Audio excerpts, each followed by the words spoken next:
Cosmetics, first used in ancient Rome for ritual purposes, were part of daily life for women, especially prostitutes and the wealthy. Some fashionable cosmetics, such as those imported from China, Germany and Gaul, were so expensive that the Lex Oppia tried to limit their use in 189 BCE. These designer brands spawned cheap knockoffs that were sold to poorer women. Working-class women could afford the cheaper varieties, but may not have had the time to apply the makeup, as the use of makeup was a time-consuming affair because cosmetics needed to be reapplied several times a day due to weather conditions and poor composition. Cosmetics were applied in private, usually in a small room where men did not enter. Cosmeti, female slaves that adorned their mistresses, were especially praised for their skills. They would beautify their mistresses with cultus, the Latin word encompassing makeup, perfume and jewelry. Scent was also an important factor of beauty. Women who smelled good were presumed to be healthy.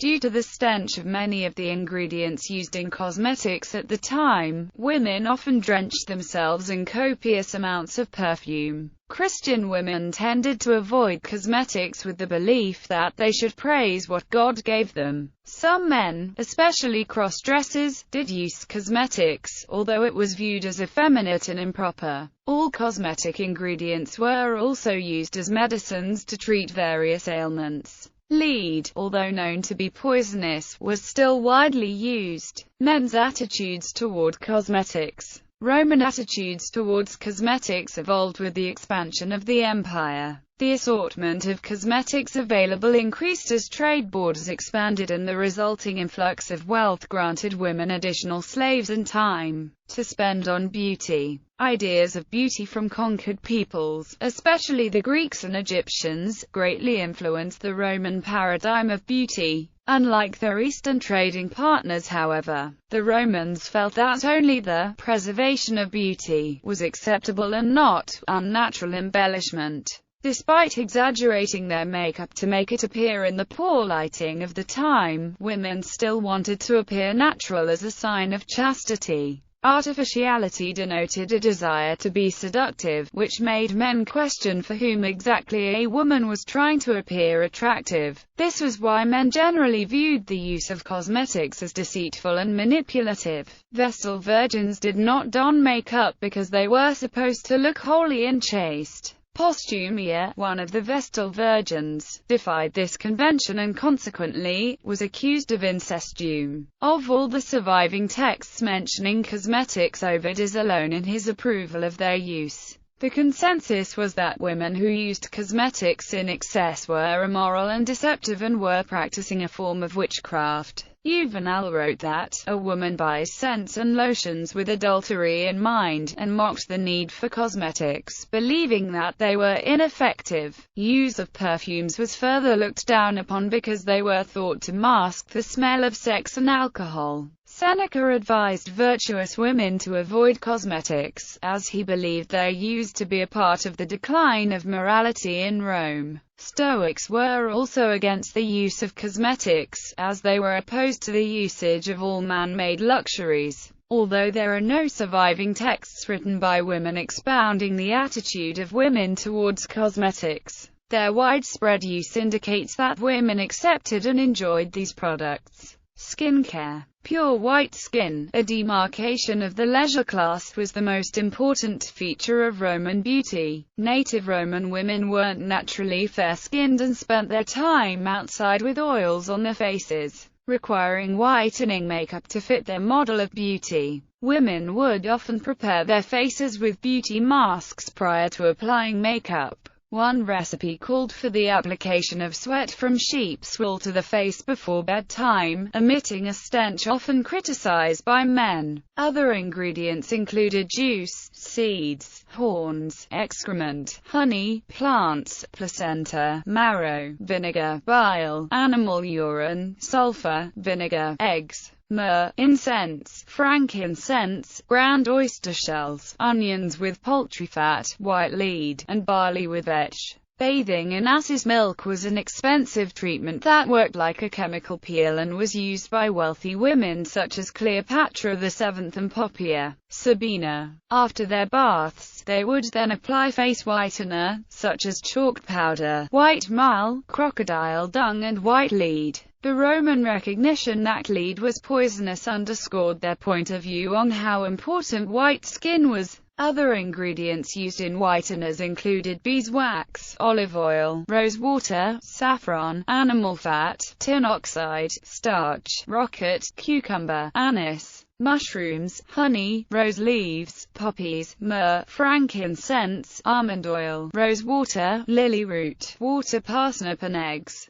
The Romans disliked wrinkles, freckles, sunspots, skin flakes and blemishes. To soften wrinkles, they used swan's fat, ass's milk, gum arabic and bean meal. Sores and freckles were treated with the ashes of snails. The Romans pasted soft leather patches of alum directly over blemishes to pretend that they were beauty marks. Criminals and freedmen used these leather patches, which came in both round and crescent shapes, to conceal brand marks. With the exception of hair on her head, hair was considered to be unattractive on a Roman woman. Consequently, women removed hair by either shaving, plucking, stripping using a resin paste, or scraping with a pumice stone. Older women faced ridicule for their depilation because it was viewed primarily as preparation for sex. Rouge. Although Romans esteemed pale faces, a light pink on the cheeks was considered to be attractive, signifying good health. Plutarch wrote that too much rouge made a woman look showy, while Martial mocked women, believing that rouge was in danger of melting in the sun. Sources of rouge included Tyrian vermilion, rose and poppy petals, fucus, red chalk, alkane, and crocodile dung. Red ochre, a more expensive blush, was imported from Belgium and ground against a stone into powder. Despite a widespread knowledge that cinnabar and red lead were poisonous, they were both still used extensively. Cheap alternatives included mulberry juice and wine dregs. Eye makeup. The idealized, from the Roman perspective, were large with long eyelashes. Pliny the Elder wrote that eyelashes fell out from excessive sex and so it was especially important for women to keep their eyelashes long to prove their chastity. Kohl was the main ingredient in eye makeup, and was composed of ashes or soot and antimony, with saffron usually added to improve the smell. Kohl was applied using a rounded stick, made of ivory, glass, bone, or wood, that would be dipped in either oil or water first, before being used to apply the kohl. The use of kohl as makeup came from the East. In addition to kohl, charred rose petals and date stones could be used to darken the eyes. Colored eyeshadow was also applied by women to accentuate their eyes. Green eyeshadow came from poisonous malachite, while blue came from azurite. The Romans preferred dark eyebrows that almost met in the center. This effect was achieved by darkening their eyebrows with antimony or soot and then extending them inward. Plucking began in the 1st century BCE to tidy their overall look, lips, nails and teeth, although evidence for the usage of lipstick appears in earlier civilizations. No such evidence has materialized to indicate that the Romans ever colored their lips. The only evidence for painting nails comes from a red dye they imported that was produced from an Indian insect. Generally only the wealthy cut their nails, as they used barbers to clip their nails short, following the contemporary practice for good hygiene. Although oral hygiene was nowhere near today's standards, white teeth were prized by the Romans, and so false teeth, made from bone, ivory and paste, were popular items. Ovid shed light on the way white teeth were viewed in society when he wrote the statement,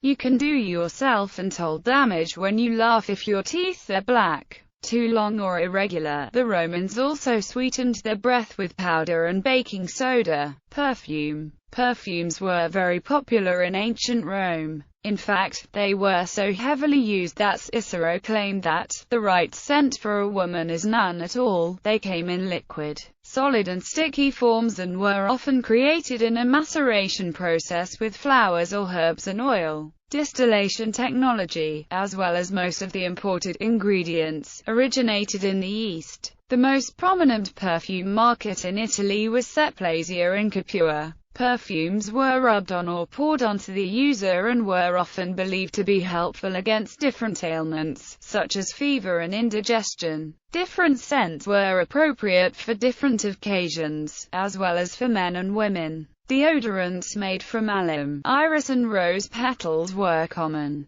In addition to personal use, perfumes were used in food and to freshen the household aroma. Containers and mirrors. Makeup usually came in tablet or cake form, sold at marketplaces. Wealthy women bought expensive makeup that came in elaborate containers made from gold, wood, glass or bone. Kohl came in compartmentalized tubes that could store more than one color of eye makeup. Glass blowing, invented in the 1st century CE in Syria, lowered the price of containers. The most common color for glass was teal. Gladiator sweat and fats of the animals fighting in the arena were sold in souvenir pots outside of the games to improve complexion. Mirrors in ancient Rome were mostly hand mirrors made from polished metal, or mercury behind glass. Spending too much time in front of a mirror was thought to denote that a woman was weak in character. Prostitutes and cosmetics.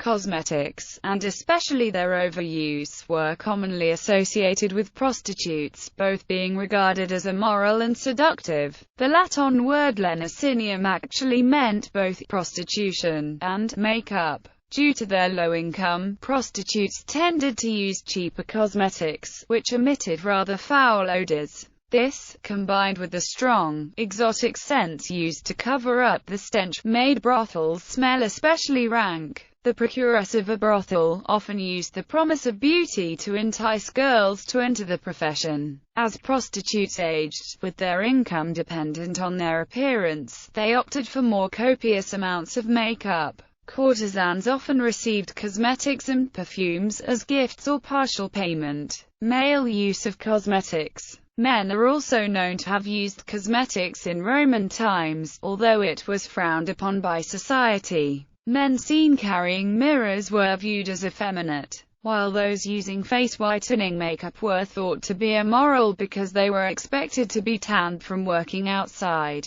Two of the more acceptable practices were the light use of certain perfumes and moderate hair removal. A man removing too much hair was viewed as effeminate, while removing too little made him seem unrefined. The Romans found it especially inappropriate for an emperor to be vain, as was apparently the case with the Emperor Otho. The Emperor Elagabalus removed all of his body hair and often donned makeup, which caused the Romans much grief.